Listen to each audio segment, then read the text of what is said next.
Close your eyes for a second and imagine this. Fingernails slowly dragging across a chalkboard. Did you just cringe? Did your shoulders tense up? Maybe you even felt a shiver run down your spine? That reaction, that instant physical revulsion, it wasn't a choice. Your brain did that automatically. But here's the question nobody asks. Why does a simple sound have the power to hijack your entire nervous system? Why do certain frequencies make you want to run, cover your ears, or physically recoil? The answer isn't about taste or preference.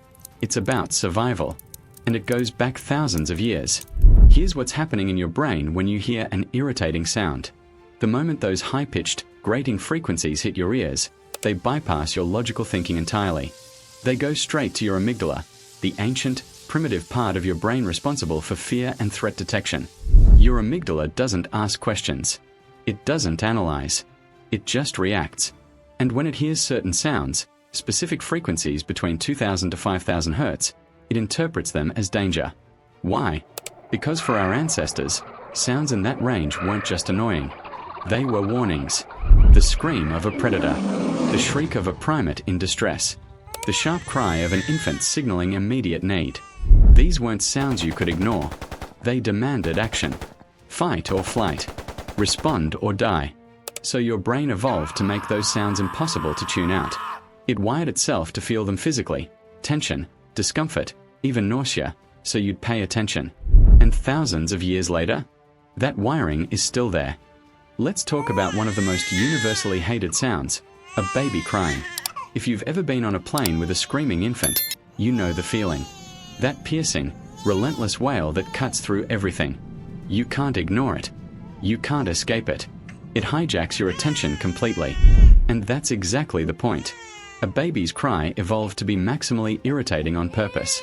Because in our ancestral environment, a crying baby was a baby in danger. Hungry, cold, hurt, vulnerable to predators. If parents could easily tune out that sound, the baby wouldn't survive. So evolution designed the cry to be impossible to ignore.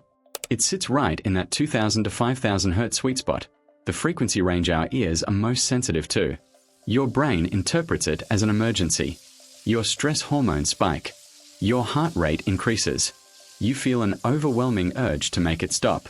Not because you're a bad person, but because your ancient survival instincts are screaming, something is wrong. Fix it as soon as possible. Now let's talk about the most infamous annoying sound, fingernails on a chalkboard. For decades, scientists couldn't figure out why this specific sound was so universally hated. There's no obvious evolutionary reason for it, right? Chalkboards didn't exist in the Stone Age. But then researchers discovered something fascinating. When they analyzed the frequency pattern of nails scraping a chalkboard, they found it closely resembles the alarm calls of certain primates, our ancient evolutionary cousins. These alarm calls were used to warn the group of predators. High-pitched, irregular, piercing. Your brain hears that same pattern in the chalkboard sound and interprets it as a threat signal. Even though logically, you know there's no danger, your amygdala doesn't care. It's reacting to millions of years of programming that says, that sound equals danger. Pay attention. And here's the kicker. Researchers found that when people were told the sound was from a musical composition, they rated it as less annoying. But when they were told it was nails on a chalkboard, instant revulsion. Your expectation of the sound actually changes how your brain processes it. The anticipation itself triggers the stress response. So what does all this mean for your everyday life? It means you're walking around with a Stone Age brain in a modern world. And that brain is constantly being triggered by sounds it wasn't designed for.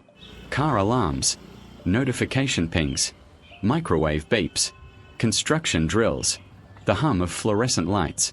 These sounds don't exist in nature, but many of them hit those same frequency ranges that trigger your ancient threat detection system. So your brain treats them like emergencies. Low-level, constant emergencies that keep your stress response activated. This is why open-plan offices feel exhausting. Why cities drain your energy. Why you crave silence after a long day. It's not weakness. It's sensory overload. Your amygdala is working overtime, trying to protect you from threats that don't actually exist. And the more you understand this, the more you can design your environment to work with your brain, not against it. Noise-canceling headphones aren't a luxury. They're a tool to give your ancient survival system a break. Here's the beautiful part of understanding all this.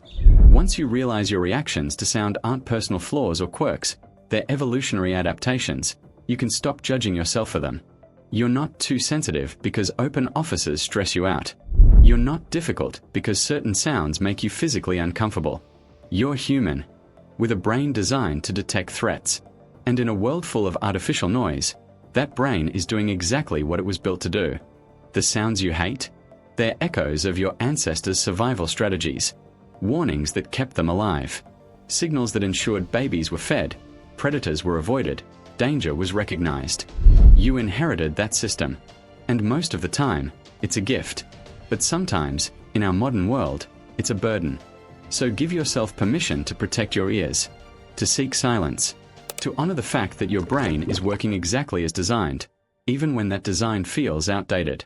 Because understanding why certain sounds irritate you is the first step to taking back control. If this made you see your sonic annoyances in a new light, hit subscribe. There's more deep dives into human nature coming your way.